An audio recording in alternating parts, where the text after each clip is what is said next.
Hello, hello, and welcome to this week's episode of The Hard Choice. Simple steps for showing up. My name is Brad Draper. I am grateful for you. I am grateful to be here. I am grateful to have this conversation with you.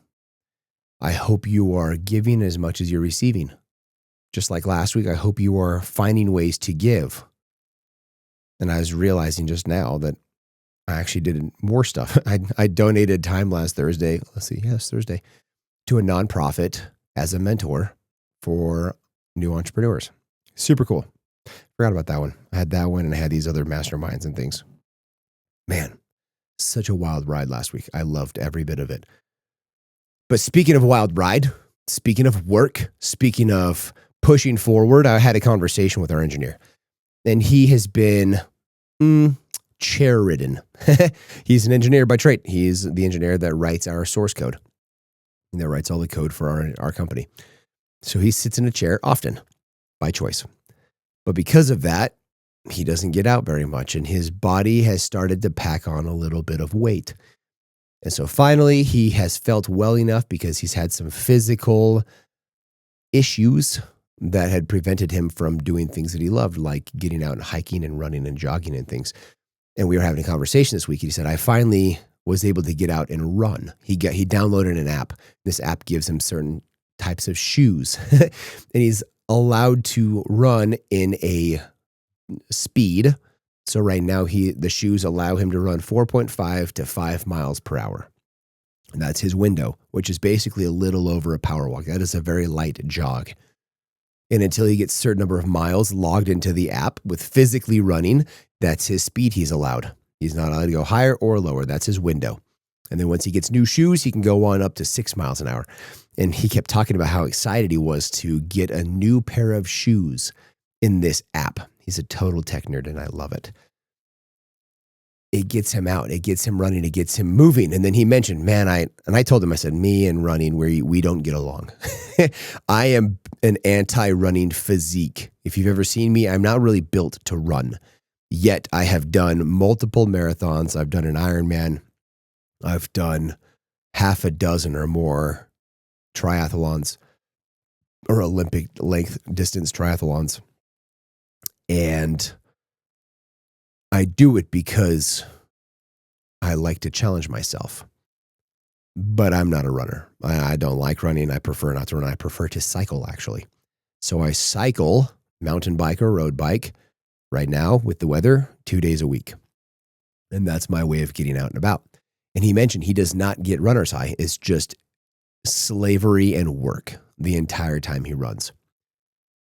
And I told him I don't either. I don't get runner's high. I've never experienced it. And I don't understand it for those people that run and run and run and just get this unreal runner's high. And then as I was talking to him, it dawned on me, I get rider's high. I get rider's high. I get that dopamine rush, that hit of adrenaline, that hit of happiness and joy, and just, it's amazing. On a bike. I've gotten it on a mountain bike and I've gotten it on the road bike. And I was thinking about that. And during my ride this last Thursday, I was pondering this and then realizing I get the high during the climb. I don't get the high when I go down the hill. That one's fun and exciting, but by way of the dopamine hit, I get when I am on the climb, I am in extreme pain. It hurts. I want to get up or get off. I want to stop. I want to take a break, and I keep pushing. And then there's this point on the hill as I'm going up the hill that I know I'm going to hit the top. I know I'm going to reach my goal of hitting the peak of whatever I'm climbing. At that point, that is when the high hits. I get excited. I start screaming. I start yelling out of just joy. And I typically start dancing to whatever music I'm listening to. Sometimes I'm listening to a podcast and I'm kind of wiggling around to them talking. But I just get overexcited like a little toddler. And I never really pondered that before. I never thought about where the high came from. It comes from the energetic release of knowing that I hit something that was hard. Knowing that I accomplished that something I did not want to do and most humans would never do. Some of my most favorite rides I have ever done have been in the worst of weather conditions. I can remember specifically a ride. I was training for my Ironman, and it was winter. And I opened the door. I looked outside and saw it was pounding snow. But I'd committed to riding. At the time, I had my road bike, but I also had what's called a fat bike. Fat bikes have really wide tires that they run really low pressure, and they are designed to ride in the snow. That is their purpose. That is why they're built. And there are snow races where you ride through ski courses and you ride up ski hills. And that's what the bike's for. So at that ride, I got my fat bike down and started plowing on my normal ride. At the time was 20 miles, I do believe, through this blizzard. Yeah, you go a lot slower. Yeah, I fell like 3 times because I'm not that practiced in snow riding.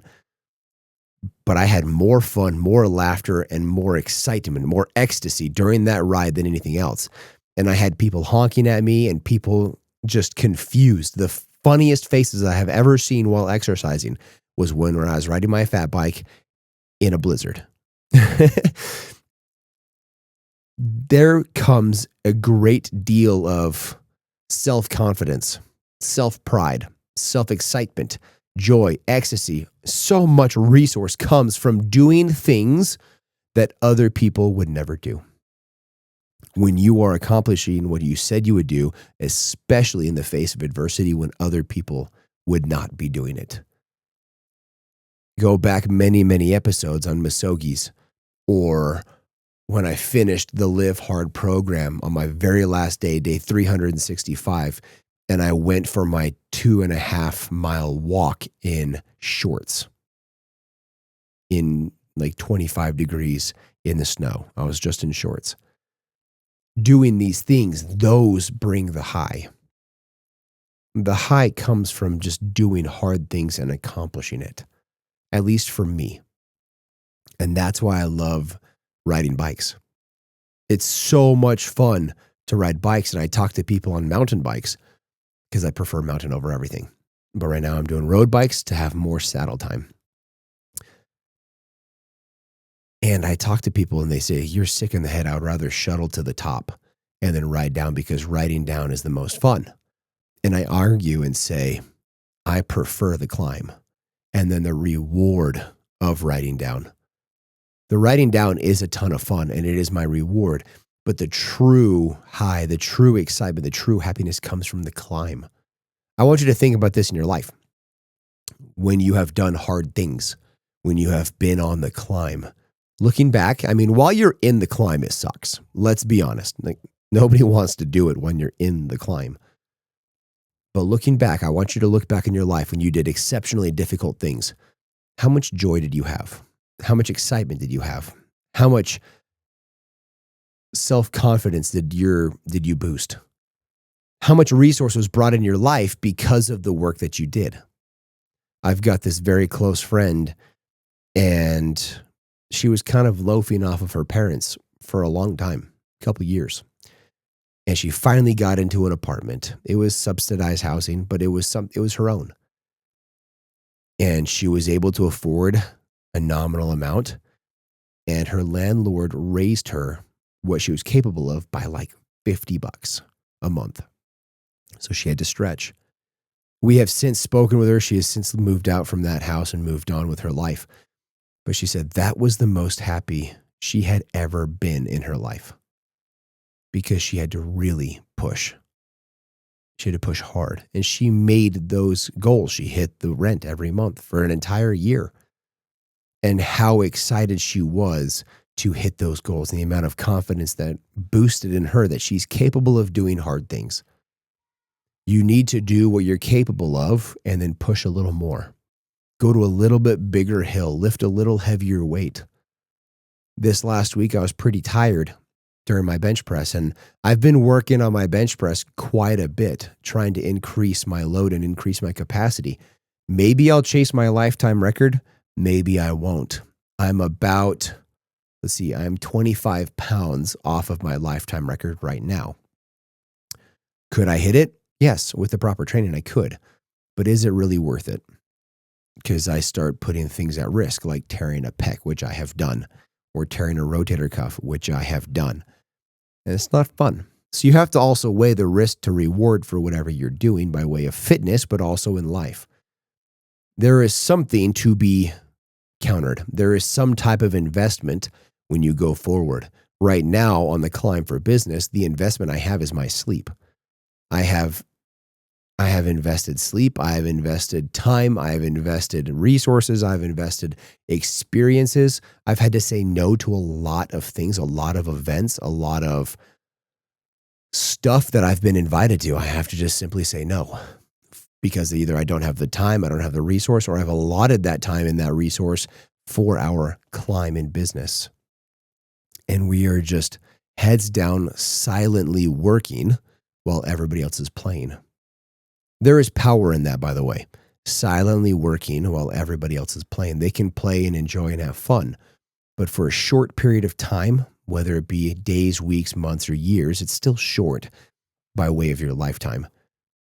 You then can have everything you've ever wanted if you only but invested a little bit. And during that investment, during that work, that's where the joy really comes. I talk to quite a bit of my very successful friends on the other side of where I'm at now. And they sit back, and every single one of them, without fail, all synonymously say, while that time sucked and I never want to go back, I do miss pieces of it. I do miss hitting those goals and the late nights and the trials and the adversities and sleeping on the couch or sleeping in the office, trying to get to where we were going. And we finally got there.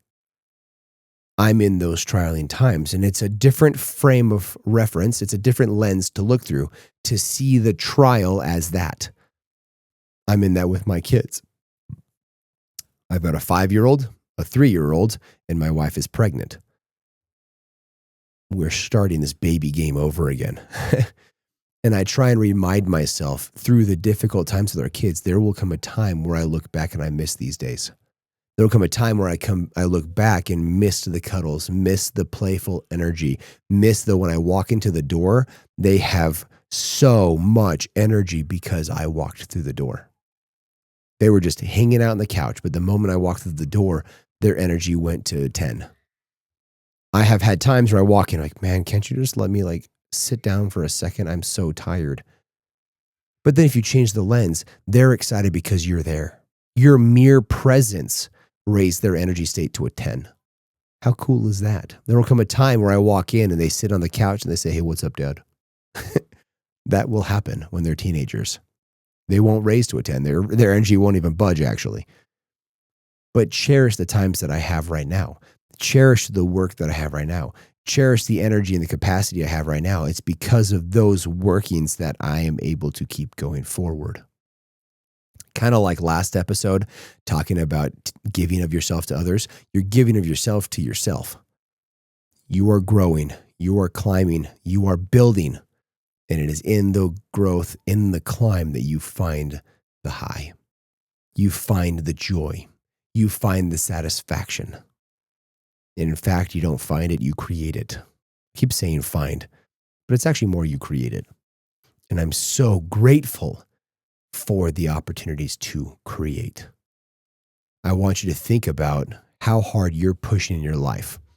Are you on cruise control? Which, by the way, is death, because there's no such thing as stagnation. It's either life or death. There's no stagnating. So if you're on cruise control, you're actually cruise controlling downward. Or are you pushing a little bit each day? 0.1%, 1%, whatever. It doesn't matter. As long as you're pushing upward, you are building to an asymptotic growth, that hockey stick growth. That runway's pretty long. And that's okay. Because that hike, that climb will happen exactly when it's supposed to. But that's what I have for you. Have this conversation with your friends and your family. Leave me a review. Leave me a comment. Reach out to me. You can find me on all social media, Mr. Brad Draper. Like this thing, subscribe to it, download it for future listings. Until next week, I love you guys. Bye.